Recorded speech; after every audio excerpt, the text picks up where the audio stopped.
Very happy to be able to join you today for this period of Bible study. In 1 Thessalonians chapter 4, we find Paul discussing the second coming of Christ. And he points out that Christ will come back again. And he talks about the implications of that in regards to our coming death and our view of death. Well, then beginning in chapter 5, he continues that discussion with some additional aspects of the coming of Christ. And beginning in verses 1 through 3, then, we find that Paul compares the coming of Christ to a thief in the night.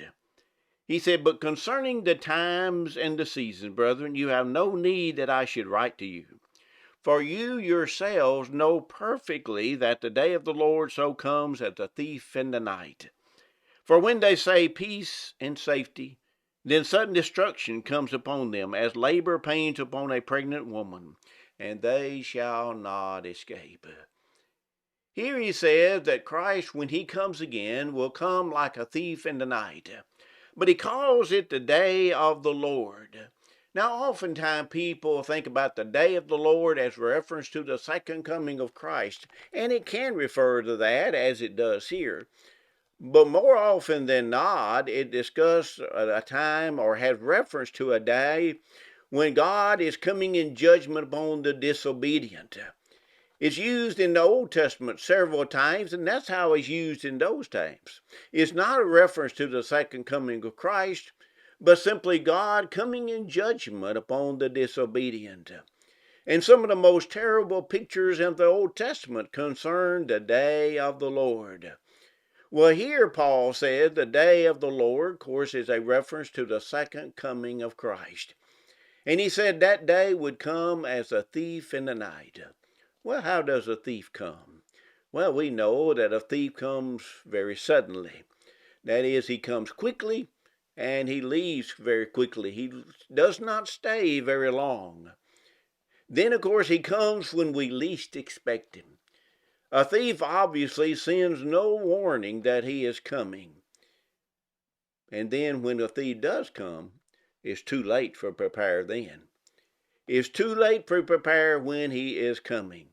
Now, if the day of the Lord, the second coming of Christ, is going to be like a thief in the night, then that tells us these same three things would be true in that regard to that day. There will be no warning. You know, Christ himself said that of that day and hour no one knows. Matthew 25, verse 13, Jesus says, "Watch therefore, for you know neither the day nor the hour in which the Son of Man is coming." Now, throughout the history, there have been multiple attempts to describe or to determine exactly when that day is going to be. And of course, every single one of them has been mistaken.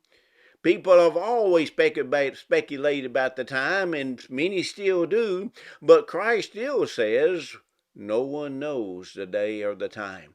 Therefore, it's useless for us to speculate exactly when Christ is going to come. There will be no warning. And time or past experience does not mean anything.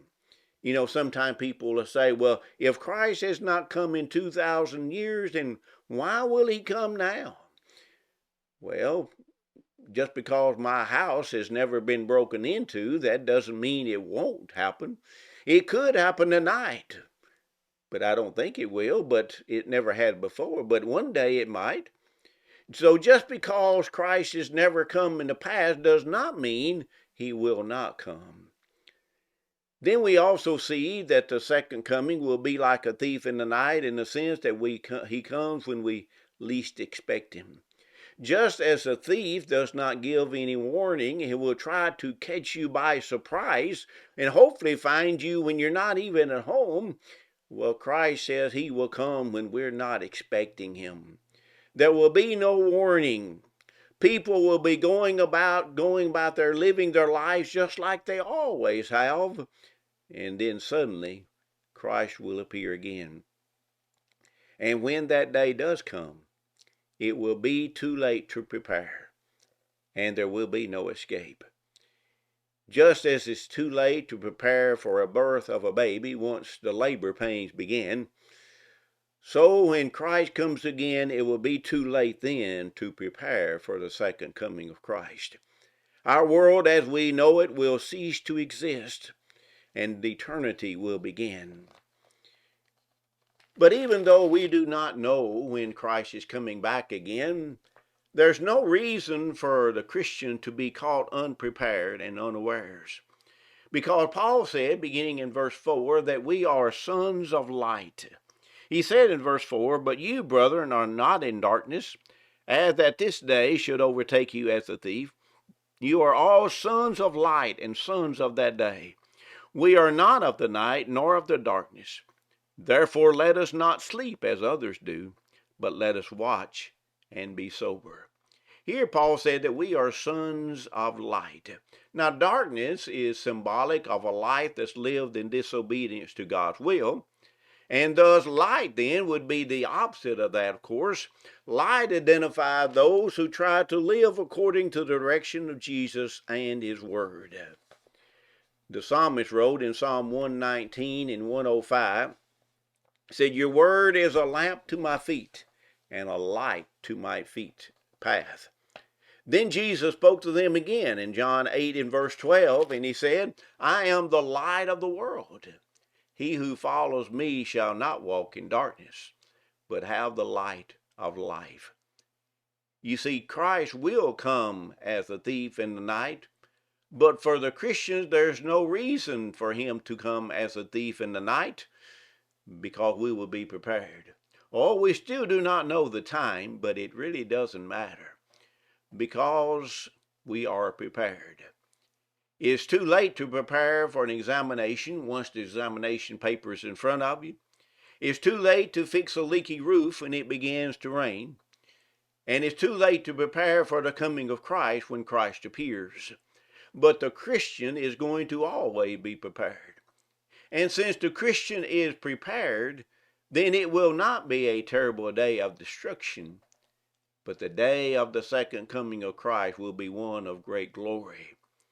You see, daylight disciples are alert. In verses 6 and 7, verse 6 we've already read, but notice in verse 6 and 7 again, he said, "Therefore let us not sleep as others do, but let us watch and be sober. For those who sleep, sleep at night, and those who get drunk are drunk at night." No, there's no reason for us to live as if it is darkness, and no reason to live as it is night, because it is day.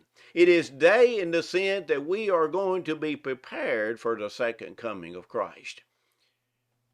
Daylight disciples are watchful. We do not sleep, but we are watchful and are alert.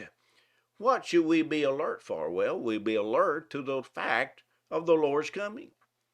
Yes, Peter warns us that scoffers will deny the fact. He says that some people will say, "But it's been too long," and that's we've already noticed that. Some people today are saying he will never come back again. It's been too long. But just because he's never come in the past doesn't mean he's not coming. You see, the fact of Christ's coming is to be taken seriously. Jesus said to watch and to be ready. In Matthew 24, verse 44, he said, "Therefore you also be ready, for the Son of Man is coming at an hour you do not expect." So we must be alert to the fact that Christ is coming back again at some point, but then also be alert to the power of evil. Paul said in 1 Thessalonians 5 in verse 22 to abstain from every form of evil. That means we must be self-controlled. We do not live like those in darkness. We do not live like those who do not trust in God and believe in his commandments. But we base our life on the commandments of God. Therefore, we avoid the very appearance of evil. And we avoid association with those who live in evil. We must live differently from those who walk in darkness. So we be alert to the power of evil And then we also alert to opportunities of service. Be awake or be watchful for the times when you can help others and you can serve God. This is what Paul points out to us in Ephesians chapter 5, beginning in verse 14. Therefore, he says, awake you who sleep. Arise from the dead, and Christ will give you light. See then that you walk circumspectly, not as fools, but as wise, redeeming the time, because the days are evil. Here Paul said, live like wise men, in the sense that we redeem the time. Now, to redeem the time is to seize the opportunity, is to use what opportunities we have in the right way. In other words, we all have the same amount of time, but obviously we use that time in completely different ways. Sometimes we waste the time, we do nothing that's profitable. Other times we use time very profitably. Here Paul said that at the time that we all have, we need to make sure that we redeem the time. That is, use it wisely.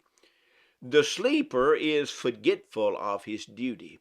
The one who is asleep does not remember and think about what he should be doing, but he only lives for the moment. He lives according to his own desires. But the one who is not sleeping, the watchful Christian, is alert. He's alert to what he should be doing. He's alert to using his time wisely. And so we need to be alert to the opportunities of service, because you may never have the opportunity to serve someone else but one time. Therefore, be alert to those opportunities. You see, we need to focus on the promised return of Christ. When we're focused on the promised return of Christ, then that will keep our hearts and minds centered on heavenly goals. And then when our minds is centered on heavenly goals, then we are prepared for that day of Christ's coming, whenever it might be. We do not know when it be. It might be tonight, it might be tomorrow, or it might be 100 years from now. But one day Christ will come back again. But it doesn't matter, because we're going to be prepared. Now, even though Christ does not come even when we are still alive, we do not know when we're going to die either. In other words, we could die tonight or tomorrow. So the death, for all practical purposes, is the same as the second coming of the Lord. So we need to be prepared for that day. So it doesn't matter whether we die or Christ comes back again. Whenever that day comes, and it will come, we can rest assured of that. But whenever that day does come, then we will be prepared, and we will not be caught unawares. You see, therefore, it's really nothing to be worried about. While we know it's coming, we live as if it's going to come maybe even tonight or tomorrow. Therefore, whenever it comes, we are prepared. So it doesn't matter. That's how we need to be living our lives. I hope this will encourage you to keep your minds focused on the right thing, to redeem the time, that is, use your time wisely, and be prepared for the day of death or the day of the second coming Christ, whenever it might be. Thank you for your opportunity to speak to you today.